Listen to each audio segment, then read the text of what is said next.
Messi PSG-യിൽ ഉണ്ടായിരുന്ന സമയത്തെക്കുറിച്ച് സംസാരിക്കുകയാണിപ്പോൾ Mbappe. മെസ്സിക്ക് അർഹിച്ച ബഹുമാനം ആരാധകർ നൽകിയില്ലെന്ന് വിമർശിക്കുകയാണ് ഫ്രാൻസ് നായകൻ.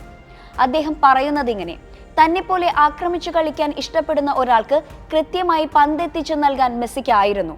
ചിലതെല്ലാം മെസ്സിക്ക് മാത്രം സാധിക്കുന്നതാണ്. മെസ്സിക്കൊപ്പം കളിച്ചിരുന്ന നിമിഷങ്ങൾ തനിക്ക് അമൂല്യമായിരുന്നു. എന്നാൽ PSG ആരാധകർ മെസ്സിക്ക് അർഹിച്ച ബഹുമാനം നൽകിയതുമില്ല. ഇപ്പോൾ മെസ്സി ക്ലബിൽ ഇല്ലാത്ത സാഹചര്യം ഞാൻ വല്ലാതെ മിസ് ചെയ്യുന്നുണ്ട് എന്നും എംബാപ്പെ പറഞ്ഞു. മെസ്സിയുടെ പാസിൽ നിന്ന് 20-ലധികം ഗോളാണ് എംബാപ്പെ നേടിയിട്ടുള്ളത്. 2 ലീഗ് കിരീടവും 1 ഫ്രഞ്ച് കപ്പ് നേടുന്നതിലും ഇരുവരും തമ്മിലുള്ള കൂട്ടുകെട്ട് PSG-ക്ക് ഗുണം ചെയ്തു. അതേസമയം PSG വിടാൻ ഒരുങ്ങുകയാണ് എംബാപ്പയും. നിലവിലെ കരാർ കാലാവധി അവസാനിക്കാൻ ഇനി 6 മാസം കൂടിയേയുള്ളൂ.